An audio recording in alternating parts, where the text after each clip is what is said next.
the miracles of Jesus in the Gospels. Specifically, the last few weeks we've been looking at some of the miracles recorded in the book of John. So last week, just by way of recap, I was speaking on Jesus turning the water into wine, and I was saying how there's 7 I am statements in John and 7 miracles that John uses to display, to credit Jesus as the Son of God, as the Messiah, and we were saying how the synoptic Gospels, the other 3, are predominantly written with a Jewish audience in mind, so they spend a lot of time on the genealogy and the birth narrative and how Jesus fulfills a lot of the messianic prophecies from the Old Testament, whereas John was writing to a completely different audience. So he uses these 7 miracles to attest to Jesus' divinity, to the fact that he is the Son of God, he is the Christ. And so we've been looking at some of those, water into wine last week. What we're looking at this week is in John 9, where Jesus opens the blind eye, the man born blind, and how he opens the eyes. And the I am statement that goes with that, not unsurprisingly, is I am the light of the world. And so just as we unpack that, just kind of have that in the back of your mind. Now we're going to read. I've asked Becky to come up. As much as I love the sound of my own voice, I'm getting her to read the whole of chapter 9, so I thought you might want to hear someone with a slightly more pleasing tone than myself. Yeah, if you get the mic back at the end, because it's quite long, so. So, like Tom said, it's John chapter 9. Jesus heals a man born blind.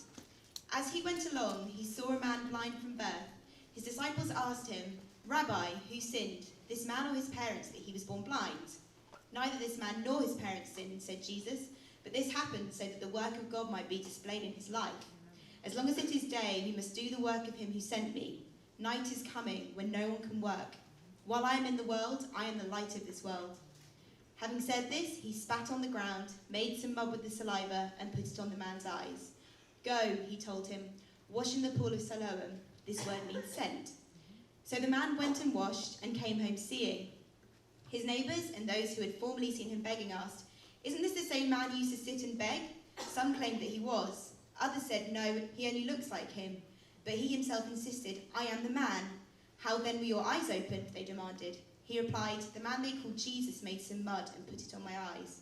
He told me to go to Siloam and wash. So I went and washed, and then I could see." "Where is this man?" they asked him. "I don't know," he said. They brought to the Pharisees the man who had been blind. Now the day on which Jesus had made the mud and opened the man's eyes was a Sabbath. Therefore the Pharisees also asked him how he had received his sight. "He put mud on my eyes," the man replied, "and I washed, and now I see." Some of the Pharisees said, "This man is not from God, for he does not keep the Sabbath." But others asked, "How can a sinner do such miraculous signs?" So they were divided. Finally, they turned again to the blind man. "What have you to say about him? It was your eyes he opened." The man replied, "He is a prophet." The Jews still did not believe that he had been blind and received his sight until they sent for the man's parents. "Is this your son?" they asked. "Is this the one you say was born blind? How is it that now he can see?" "We know he is our son," the parents answered, "and we know he was born blind, but how he can now see, or who opened his eyes, we don't know. Ask him, he is of age, and he will speak for himself." His parents said this because they were afraid of the Jews, for already the Jews had decided that anyone who acknowledged that Jesus was the Christ would be put out of the synagogue. That was why his parents said, "He is of age, ask him." A second time they summoned the man who had been blind. "Give glory to God," they said. "We know this man is a sinner." He replied, "Whether he is a sinner or not, I don't know. One thing I do know, I was blind, but now I see." Then they asked him, "What did he do to you? How did he open your eyes?" He answered, "I have told you already and you did not listen. Why do you want to hear it again? Do you want to become his disciples too?" Then they hurled insults at him and said, "You are this fellow's disciple. We are disciples of Moses. We know that God spoke to Moses, but as for this fellow, we don't even know where he comes from." The man answered, "Now this is remarkable. You don't know where he comes from, yet he opened my eyes. We know that God does not listen to sinners. He listens to the godly man who does his will.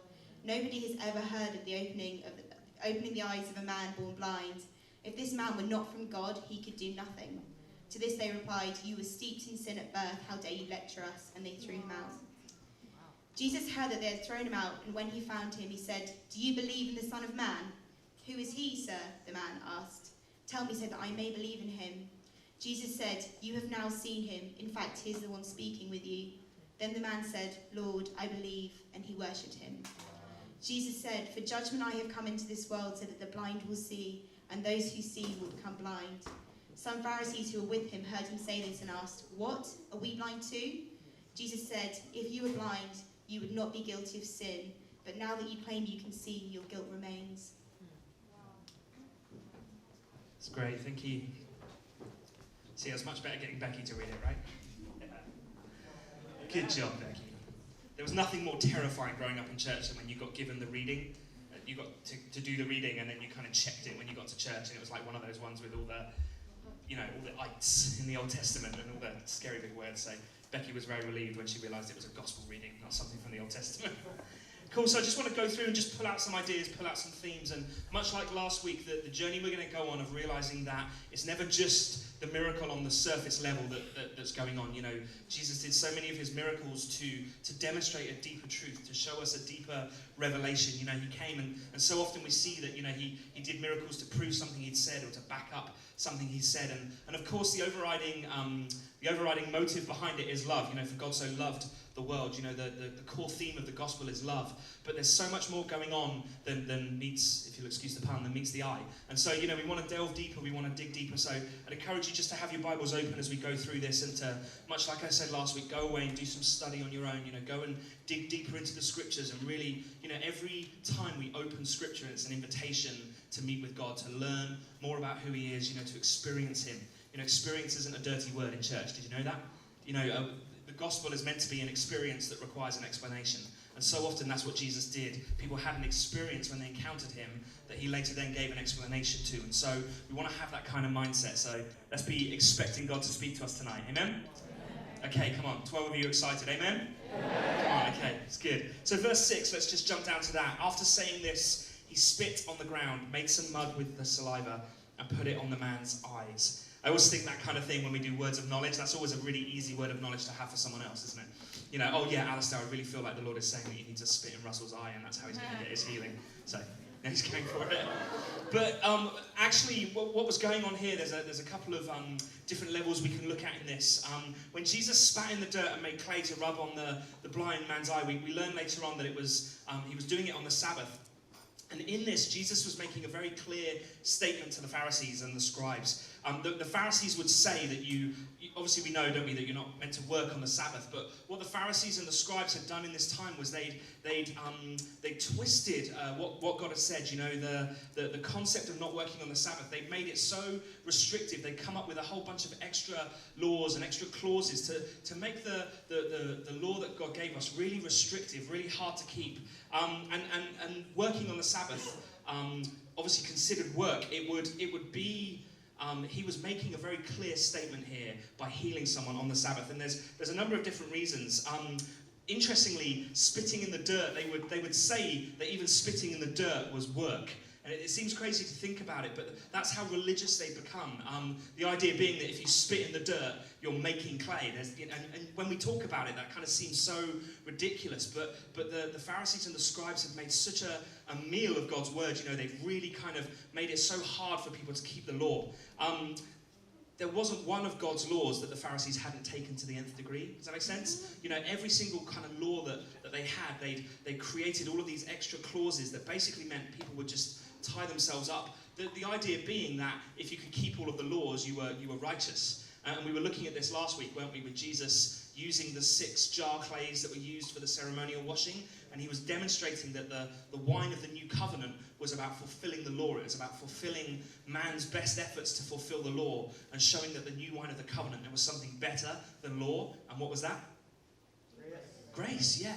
And so, mercy triumphs over judgment, and this whole idea that Jesus came not to write off the law, but to fulfill the law.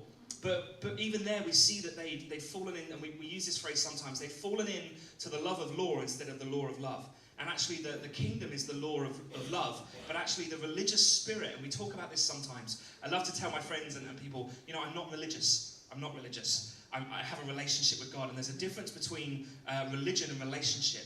Because religion is about, and I was saying this to a Muslim woman last week, religion is about man's effort to get to God. But the thing about Christianity that's different from every other religion, quote unquote, is that every other religion says you have to do something to get to God. But actually our religion says that he did something to come to us. I was talking about how religion, other religions will say that their sons have to die for God. But our religion is the only one where God died for the sons. And so this idea of, religion is about trying to earn something, but understanding that love is about receiving something. Love gives, okay? And sometimes we see this. I've taught before on the idea of boundaries and values. Every boundary is there to protect a value, okay? And so the not working on the Sabbath, that's a boundary that God gave us. But the value for that was to learn to operate from a place of rest. And I taught probably 3 or 4 months ago about even the word Sabbath it's not about recovering from what's happened, it's about preparing for what's coming. In the Hebrew mindset, nighttime would be the start of the day, not the end of the day. And so we have this idea, don't we? Any parents of young children will attest to this, that sleep is about recovering from the day you've just had. Oh my gosh, I've had such a hard day, I must sleep to rest. But actually in the Hebrew mindset, the night is the start of the day. And so sleep is very much about preparing for the day that's to come, as opposed to recovering from the day that's just passed. Does that make sense? Nod if you're with me. Shake your head if you have absolutely no idea what I'm talking about. So even the value of the Sabbath is about preparation, but the Pharisees, they got so focused on the laws, the boundaries, that they forgot the value that it was there to protect. The value of not working on the Sabbath is learning to have a time that's set aside for rest, learning to have a time that's set aside for, resting from our work. But they become so focused on the boundary, they forgot the value. Some people have become so legalistic in the way they think that they focus so much on the boundaries and they forget the value. And we have this often in the office when we're talking about, a boundary that someone may have crossed over, or putting boundaries in place. We always say, what's the value we're looking to protect here? Because I think so often we get caught on focusing on the boundaries instead of thinking about the values. And the Pharisees got so mad with Jesus about working on the Sabbath that they'd forgotten the whole point of what the Sabbath was for in the first place.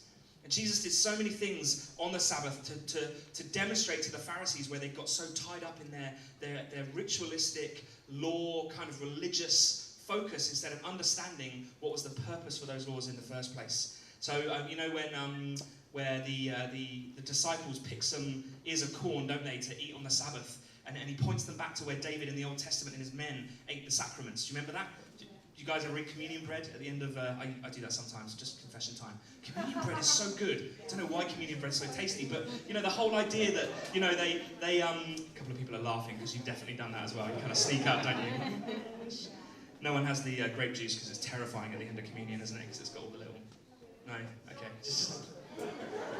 I know, a couple of people are like... I'm not running up for communion because I really need to get right with God. I'm running up for communion because I want to be the first one to take a sip from that cup. Any people relate to that? It's interesting that in this, Jesus, and we're going to look at this in a bit more detail later, Jesus is demonstrating, even by doing something on the Sabbath. Jesus never did anything by mistake. How do we know that? Because he only did what he saw the Father doing.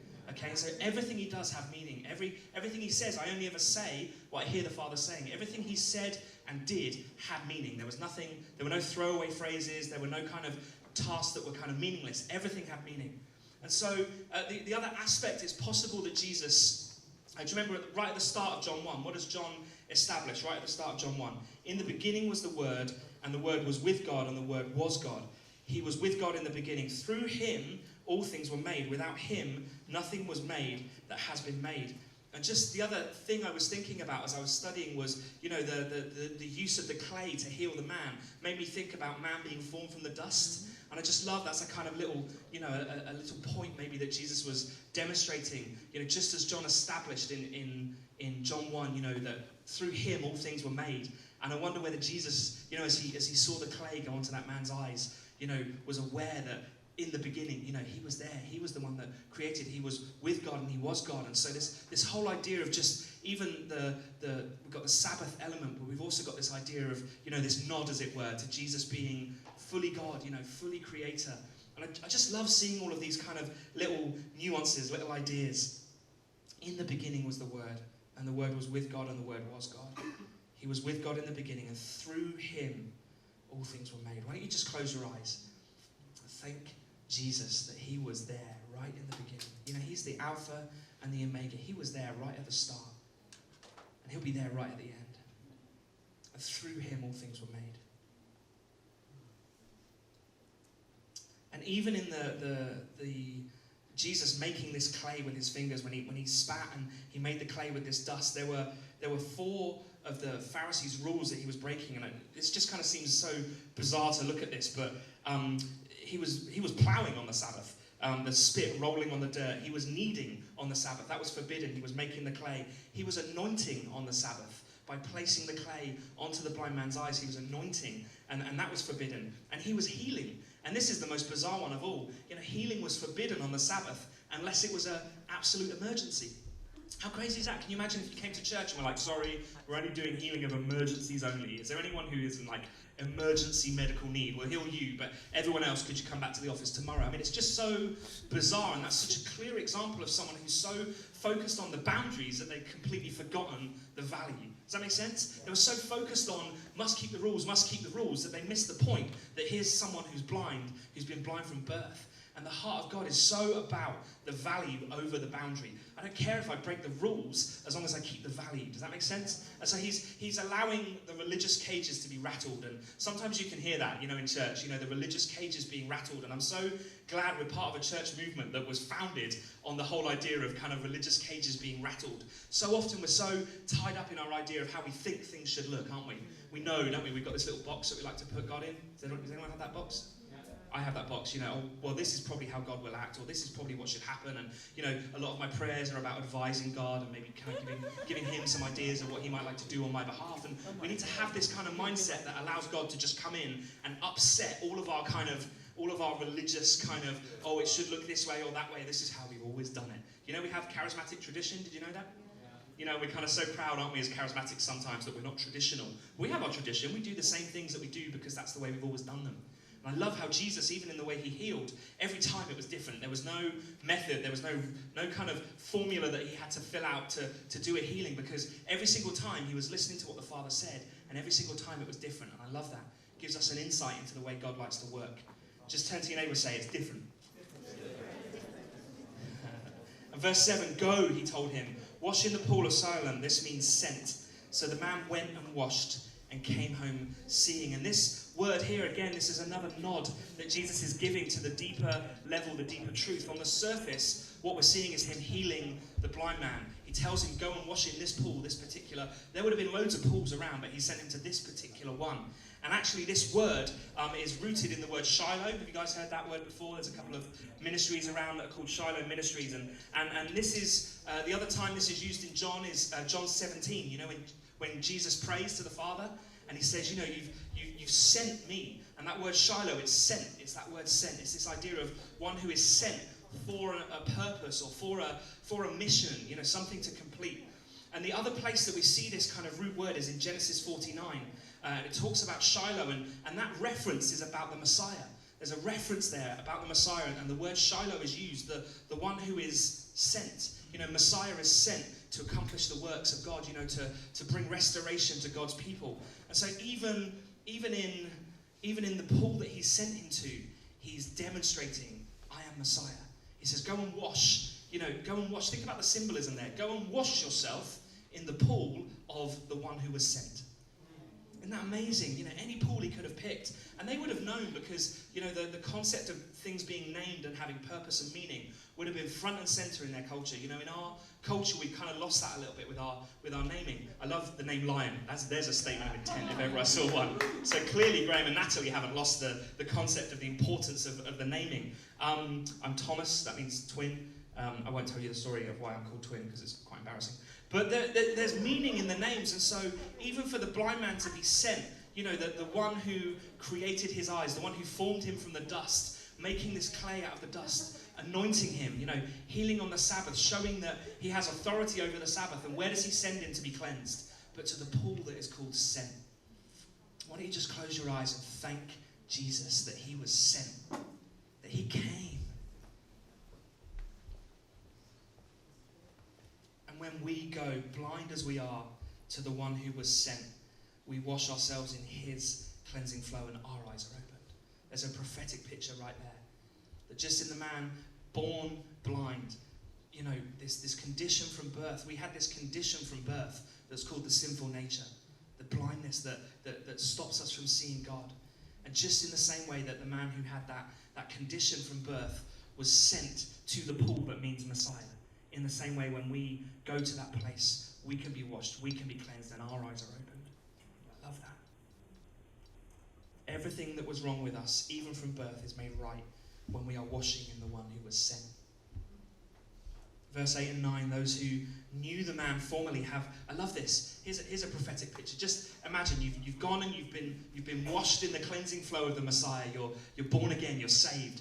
And the man goes back, and the people that formerly knew him didn't recognize him. Who here is saved? I am. Who here's friends and family still recognize them? And there should be something about that, that when we get saved, it's such a radical change that even the people who know us don't recognize us. I love that. Such a great picture. He'd had such an amazing change, of course, in the physical, that his friends and family didn't recognize us. But so it should be in the way that when we're changed, when we encounter God, we should be unrecognizable. We should go back to our families and they'll be like, who is this person that stood before me? And then, I've seen some evidence of that in my life in the way that I know I don't look the same as I do, but my family still recognize me, which either means I was pretty good before, or it means I've got a long way to go. I'll leave you to decide which that is. But there's something there for us to see that when we encounter God, when we encounter that cleansing flow of God, something in us should be so fundamentally changed that literally people shouldn't recognize us. There's someone, she's not here tonight, but Lucy, if those of you who were here, who was here kind of right at the start when Lucy first arrived at church, you would agree that to look at her in the natural, she is unrecognizable. Like you literally, if you knew her then, and then you just walk past her, you'd walk past her in the street, you wouldn't. She doesn't look the same in the spiritual or in the natural. She's had such a dramatic encounter with God that she's literally, her friends and family probably wouldn't recognize her unless she told them the story. That's where we're aiming for. I want to be unrecognizable from what I was even a week ago. Yeah, Alistair's like, yeah, that would be great. Come on, yeah, do it, Lord. And what's really interesting to me, verses 10 and 12, at this point, he didn't even know who Jesus was. He had a significant encounter with the one who made him, and his sight's restored, yet he still doesn't even know Jesus. He seems to have no understanding of who Jesus really was, but his insight begins to grow. And there's something here for us to see as well, that when we have an encounter with Jesus, there's then an invitation to get to know him better. You remember what I said right at the start? The gospel should be an experience that requires an explanation, and that's what Jesus does. And actually, when we're first saved, we know very little about Jesus, don't we? I was just speaking with Rayanne and Obi before the service. We're talking about their soon-coming wedding blessing that they're doing. And for those who don't know, Rayanne's had an amazing encounter with God, and she didn't really know who God was when she met him. I mean, she met him dramatically, and her husband's a believer, and he's been taking her on this journey of kind of helping her get to know the person that she met when she had that extraordinary encounter. And so it's possible to have that huge encounter with Jesus and then not actually know who he is at all, really. And we go on this journey, don't we, of discovering who he is.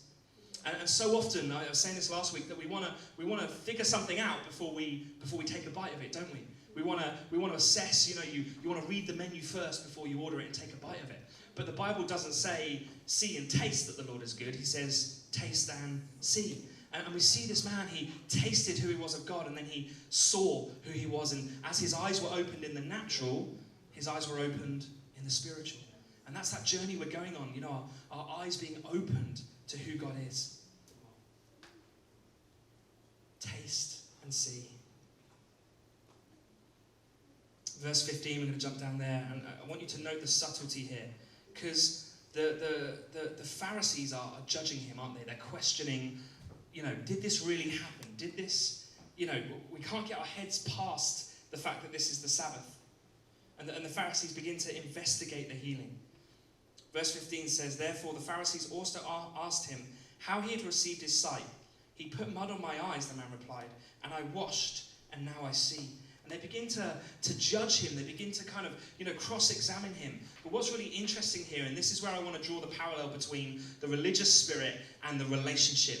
Having this kind of religious approach to encountering Jesus and having a relational approach to encountering Jesus. Because they start to judge him, but actually what we start to see is the more they question him, the more they reveal where they're at. I love the way Bill Johnson says it sometimes. He says, sometimes God will offend the mind to reveal the heart. And everything about their understanding about what things should look like, how God should act, what God should do, the way things should happen, our structure of tradition and religion. Jesus came in, He loves to turn things on its head. He loves to take that little box that we love to put God in, and he asks us for it, and he lovingly takes it, and he says, thank you for giving me this box that you put me in. And he just gently places it down on the floor, and then he takes his big foot and he stamps on it. Because God loves to take the box that we put him in, and he loves to stamp it to pieces. Who here has been on a journey of letting God out of the box? Because we have this idea of how things should look, and the Pharisees are no different here. They start to assess him, they start to judge him. But it's ironic that the Pharisees themselves are the ones who are judged by their response to Jesus, who is the light of the world. They start to question him. Verse 16, some of the Pharisees said, this man is not from God, for he does not keep the Sabbath. But others asked, how can a sinner do such miraculous signs? So they were divided. You know, they start to question him. They start to ask, how could this be? How could this... You know, they start by looking at the problem that they have, trying to figure out who Jesus is. But actually what we're called to do as believers is to look at who Jesus is and see our problem through that lens. Who was here when I taught on the lenses, and I had the lens in front of me? And I was talking about Jesus being our focus. And I was preaching out of Colossians. And it was the verse that says, through him and for him. Colossians 2, verse 16, for by him all things were created, again, that reference that we saw from John 1, both in the heavens and on the earth, interestingly, visible and invisible, just looking at the parallels here, whether thrones or dominions or rulers or authorities, all things have been created through him and for him. He is before all things, and in him all things hold together. And what I was saying in that message was, when Christ is before all things, so often we like to look at all of the problems here, and then we take our problems to Jesus, don't we? Don't we? Yeah. Everyone else is like, no, Tom, I don't. I absolutely pray by faith. No, that's what we do, don't we? I've got this wrong, I've got this problem, I've got this thing that's not right in my life. And we gather up all of our problems and we take them to Jesus. And we look at Jesus through all of our problems. And actually, if he's before all things, we should be looking at our problems through the lens of Jesus. And that's what the Pharisees were doing here. They were looking at this conundrum that they had that they didn't quite get. How could someone who's breaking the laws be from God? Because clearly the miracle's from God, and they didn't question that. But they were confused. How could something be good when the person who's doing it is breaking all the rules? Really what they should have done is started with Jesus, and then we see the problem through the lens of Jesus instead of seeing Jesus through the lens of the problem. Does that make sense? Put it another way. You're seated in heavenly places, so how often do you pray your prayers from earth to heaven? Whereas actually you're called to pray your prayers from heaven to earth. My dad used to say, don't tell God how big your problems are, tell your... See how that works? You just kind of change it around the other way, and suddenly, bam, revelation. It's amazing. So the point is, the Pharisees, the reason they get their knickers in such a twist is because they start with their understanding. They start with their cognitive process, and they try and figure out Jesus through their problem. Whereas actually, what we need to do is figure out the problem through Jesus. Does that make sense? We go to him first and foremost. Why? Because Christ is the lens through which we see God. Christ is the lens through which God sees us, because we're judged on his works, not on our works. And Christ is also the lens through which we see the world. Anyone having trouble with their spouse? Don't put your hand up, gosh. Ow! What you asked me a question. I was just being honest in church. You know, so often we see, don't we? We see the world, but we don't look through the lens of Christ. You know, we're called to have the eyes of Christ. We're called to see people after the Spirit, not after the flesh. And so often, we're starting with the problem that we have, and we're trying to take it to Jesus, whereas actually we need to start with Jesus and take Jesus to the problem. Yeah. Okay, 4 people agree with me. The rest of you can just carry on just dealing with your problems, and that's fine. As for me and my house, I'm going to start first with Jesus and take Jesus to the problem instead of trying to bring the problem to Jesus. Verse 17. Finally, they turned again to the blind man. What have you to say about him? It was your eyes he opened. The man replied, he is a prophet. You know, we start to see that he's starting to get it. He's starting to have insight into who Jesus was. So often, we've talked about this before, we adjust our theology based on our experience. That's what the Pharisees were trying to do. They were trying to understand God through the experience. Whereas actually, what we're called to do is not adjust our theology to fit our experience, but we want to see the experience fit the theology. For example, we believe it's always the will of God to heal, right? but then we don't see someone get healed. Therefore, we change our understanding of who God is. Oh, well, maybe it's not always the will of God to heal. And that's the kind of religious mindset. It's taking what we understand, what we've created, our paradigm that we have, and we're trying to squeeze God into that paradigm. Instead of saying it's always the will of God to heal and we don't understand why this healing hasn't happened, we take our experience and we say, well, okay, this is what we understand about God based on our experience. I don't want to be part of a house that allows its understanding of God to be formed by its experience. Why? Because we don't always get it right, clearly, as you saw at the start with the prophetic words. But I don't want to change my understanding of, oh, God, tells us to eagerly desire prophecy, and it's the birthright of every believer to hear the voice of God clearly. But clearly I got a bad word, or I didn't quite get it right, therefore I must change my understanding that maybe it isn't God's heart to speak to his children. Do you see what I mean? We can't, just because you got a bad word, it doesn't mean you're a false prophet. Does that make sense? Someone needs to hear that. Just because you got a bad word, it doesn't mean you're a false prophet. Just in the same way, because this healing doesn't match with what I understood about God previously, or just because this experience doesn't match with what I understood about God previously, I'm now going to change my understanding about who God is. And that's not what we're called to do. We're called to start, first and foremost, with the assumption that God is who he says he is. He always does what he says he does. He's faithful and true. He has no shadow of turning. He's the same yesterday, today, and forever. Therefore, if something doesn't fit my understanding, then clearly I need to adjust my understanding. Why? Because he's infinite. His ways are above our ways. His thoughts are above our thoughts. He's God. He can do pretty much whatever he likes. And he does, regularly. And so I never want to be in a place where I've got my little human understanding. How arrogant do we have to be to think that we've got God figured out? I mean, think about it for a second. How arrogant do we have to be to think that we've got even one aspect of a completely infinite God completely worked out? When people go, oh, I've done the Father heart teaching. Oh no, I've done that. I've done the Father heart. No! You can't fully grasp with a finite mind an infinite God. It's impossible. You can't do it. Okay, example. Try and think about eternity. See? You can't, we're not designed to get it. And so often we make our understanding and our logic a higher authority than God. And we create an idol of our understanding of how things should look. And that's what Jesus is showing us here. He's showing us through the opening of the blind man's eyes in the natural that actually we're called to have our eyes opened in the spiritual. We're called to see him more. We'll skip over the bit with the parents. Apart from the fact that I love the fact that they pretty much hang him out to dry. They're like, oh, well, he's old enough to answer for himself, so you're on your own, son. Thanks very much. So, yeah, any parents in the room, don't do that. That's just mean.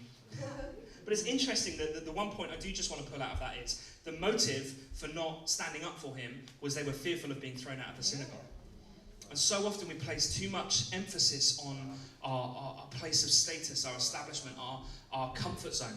I read a great quote today. Your comfort zone is where dreams go to die. How often do we want to keep the status quo? We don't want to be out of our comfort zone. Therefore, we reject what God's doing. And even our very movement is founded on God doing something that was outside of the comfort zone. And John and Carol, they received a lot of stick and a lot of abuse from Christian brothers and sisters because what God was doing in 94 in the outpouring didn't fit our mould. It didn't fit our box. It didn't make sense to us based on what we'd seen before. But actually, John and Carol had the wisdom and the courage to say, God, if this is you, we don't want our understanding, our realm of human logic to limit what you're doing. Therefore, we are prepared to have our mind offended so that our heart can be blessed. And just close your eyes for a second and just make that agreement with God that I never want my mind to be something that blocks what you want to do.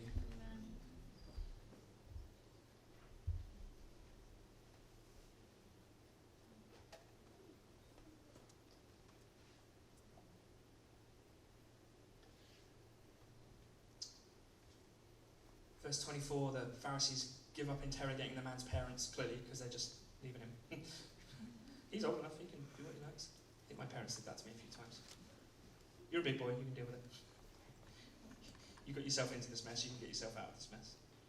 The Pharisees switch back to the man himself. And what I want you to see here is the arrogance of that religious spirit. They knew they were right. They knew it. And I want us to allow ourselves to be convicted those times where we approach what God may or may not be doing, the things He's showing us from a place of arrogance, from a place of self-righteousness, because we know, don't we? Because we're mature, because we've been like Christians for like 5 years, and we're amazing. We've got God figured out, haven't we? And so often we may miss what God is wanting to do in our lives because we're coming from a place of spiritual arrogance ourselves. Do you know the most common way that we miss what God's wanting to do? Well, you didn't do it for me that time, like that. So why would it be? I have to do the thing. I have to touch my ear and touch my toe and touch my knee because that's the way it happened last time. And for us, that's the most common form of spiritual self-righteousness. We approach a problem and we expect God to act in the same way that he did last time. Do you know that bit in the Old Testament where God comes down and he obscures himself in the cloud and he says, I didn't show you my form because I knew you to be an idolatrous nation. He said in that moment, I didn't show you what I looked like because I knew you were idolatrous. I knew if I showed you formula, you think about it, that's where we get our word formula, the way something happens. He knew that if he showed the Israelites what he looked like, they would make a graven image of him and worship that instead because he knew them to be an idolatrous nation. I think so often God is protecting us by doing it different because he knows that we're idolatrous, and if he does something one way and he did it again the same way again, that we would just create a formula instead of looking to him. We would look to the process or the procedure or the way he did it last time. Let's also not escape the irony that the religious leaders who thought themselves as enlightened are trying to pressure the man who was born blind into denying the fact that he was really healed. Because they question him, don't they? Were you even blind in the first place? It's so ironic to me that the people who are actually spiritually blind are questioning the person who's had his sight restored. I just thought it was ironic. But the man carries on, verse 25. He won't give up. It's beyond question that he's met Jesus. Never underestimate the power of your testimony. Did you know that? No one can discredit your testimony because it's your testimony. This is what happened to me. No one could dispute the fact that he was blind and he could now see. I'm just going to skip over some points. Just for time, if you're interested, you can email me. I'll send you my notes. So I want to finish up. Let's just look at verse 27. I love the little bit of sass. I've told you already and you did not listen. Why do you want to hear it again? Do you want to become his disciples too? I love that the blind man's got a little bit of sass on now because he's kind of feeling a little bit more. But it's interesting, even in that, he's gone in those short few verses, he's gone from saying, I don't even know who this guy is, to recognizing him as a prophet, whereas clearly now, in verse whatever it is, he's considering himself a disciple of Jesus. And even in that short process, we see that stage that he's gone through from encountering Jesus, receiving an amazing healing. He's then, I don't really know who this guy is, but now I can kind of see that he's a prophet. And then a couple of verses later, he's like, even in the face of opposition, he's like, would you like to become his disciples as well as me? And I just love that progression that even just in these short few verses, we see a kind of accelerated journey of spiritual growth in this man. He's had his eyes opened and now he's starting to not only recognize that Jesus is a prophet, but he's starting to identify himself as a disciple of Jesus. I love that. I love the sass more, but I love the fact that he considers himself a disciple of Jesus. Spiritual eye-opening. I'm going to finish with this just because I felt this is what the Lord wanted to lead us into this evening, was just this journey of recommitting ourselves to pursuing Jesus in the form of our spiritual growth, because I think so often we have this amazing encounter, and we've been touching on this a few weeks in a row. Let's not let what happens on a Sunday night, these amazing encounters we have, just be an encounter, but let's go after God for the explanation. What were you doing? What are you shifting in me? What are you changing? And I want to propose to you that every time you have an encounter with God, just like this man had an encounter with Jesus, you could just stop at the encounter. The man could have just gone off healed, and that would have been fine. But he went back and he sought out more truth. Who is this man? I want to learn more about him. And in the same way, when we're having these amazing encounters with God, we need to not just allow them to be an encounter on Sunday night. We need to Monday morning be pursuing God. What were you saying? What are you doing in my life? What are you showing me? I don't want the encounter to just be enough. I don't want the encounter to just be a standalone event. I want the encounter to be the thing that gets me hungry to see more of who you are. Yes, you're called to stir up the gift, but you're also called to build up yourself in your most holy faith. And so there's a dual process going on. Sometimes in the encounter we get stirred up, and that's amazing and that's great. But actually, let's not neglect the building up just in lieu of the stirring up. Does that make sense? Too many people are trying to build up without being stirred up, but a lot of us are just getting stirred up and not building ourselves up. And so we need to have both. It's the both and. It's the dual work of God in our lives. Just want to jump back to John 3, and then we're gonna finish with this theme, this idea. John 3, obviously. Really well-known encounter. Jesus meets Nicodemus. in the night. Do you remember I was talking last week about the man who came to meet Jesus in the night was in spiritual arrogance, but the woman who saw him in the light of day in John 4 had her enlightenment, the woman at the well, Nicodemus coming at night. But John 3:19, Jesus says, this is the verdict. Light has come into the world, but people love darkness instead of light because their deeds were evil. Everyone who does evil hates the light and will not come into the light for fear that their deeds will be exposed. Anyone relate to that? When they first start getting involved in church? I had that when I first started getting involved in a ministry that believed in healing of the heart. I was a little bit reticent, to be honest with you, because I knew I'd have to get my stuff dealt with, and I knew I'd have to come to terms with some stuff that I was allowing to just go on in my heart, and I knew that if I stepped into the light, I would be forced to bring stuff to the light. Verse 21, but whoever lives by the truth comes into the light so that it may be seen plainly that what they have done has been done in the sight of God.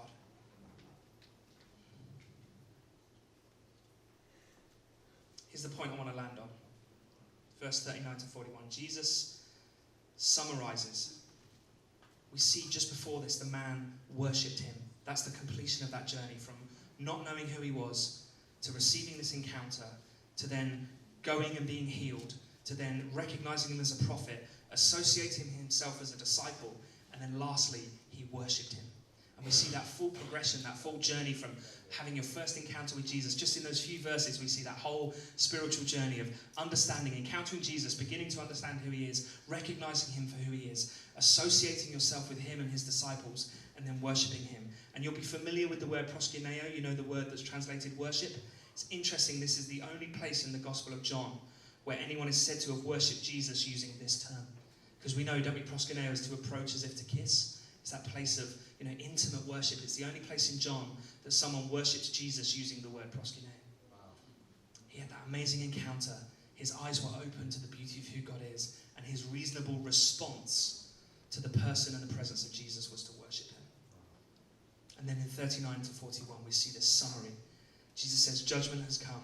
By the very fact of the light coming into the world, judgment is provoked. And this is the point. This is the take-home message. Coming in to land the plane. Everyone just take a sigh of relief. It's almost done. This is the point I want us to take home. To encounter Jesus is not enough. To see what Jesus has done is not enough. Why? How do we know that? Because both the Pharisees and the man born blind were presented with the same evidence. Both of them had the same information. It's not about the light coming, it's about your response to the light. The presence of the light necessitates a choice. You have a choice when the light comes into your arena. What are you going to do? You're going to step in, or you're going to shrink back. When God comes in his presence, when we have an encounter, you have a choice. Are you going to step in, or are you going to shrink back? Both the man born blind and the Pharisees received the same information. They witnessed the same thing. Because everyone said this was the man, and he was blind, and now clearly his eyes have been opened. They understood that one of the signs of the Messiah coming was that blind eyes would be opened. They would have known the scriptures really well. They were both presented with the same facts. The man born blind decided to accept and receive Jesus in response to what he'd done. The Pharisees, even with the same information, chose to reject him and stick with their understanding of what God should look like. The whole theme of the gospel, the old covenant, is you're judged on what you've done. The theme of the new covenant is you are judged based on whether you receive what he's done. Think of it, all sin, I believe, has been forgiven. I don't think people are going to go to hell because they haven't had their sin forgiven. Why? Because the lamb that was slain before the foundation of time, he was slain for every sin. I believe all sin has been forgiven. I believe the key to salvation is about reception of that. It's receiving that. It's almost like what Jesus did on the cross. Forgiveness is like the invitation. Yeah? Forgiveness is the invitation. Salvation is responding to the invite and going to the party. It's going to be a party. Who here is excited about a party? Yeah. Remember last week? There's going to be some good wine there. It's not about what Jesus has necessarily done. It's about your response to what he's done. The old covenant, you were judged on what you'd done. The new covenant, you're judged on what he's done. The blind man received his sight physically, and this led him to see spiritually as well. But the Pharisees who claimed to possess spiritual sight were the ones who were actually spiritually blinded. What's really interesting, and let's just finish up with this. I know I've said that 4 times. I know you're going to have trust issues with me when I keep. It's like when the worship leaders say, sing it one more time, and then sing it like 12 more times. Again. 3 times The former blind man who's truly gaining knowledge humbly confesses his ignorance. Verse 12, verse 25, verse 36. 3 times the Pharisees make confident statements about what they know of him. 16, 24, and 29. That reminds me of those 3 denials of Peter and the 3 reinstatements. Do you love me? That symbolism. This idea that, 3 times the man came from a place of humility. I don't know who he is, but I want to learn more. And 3 times the Pharisees came from a place of spiritual arrogance and decided to deny Jesus, to reject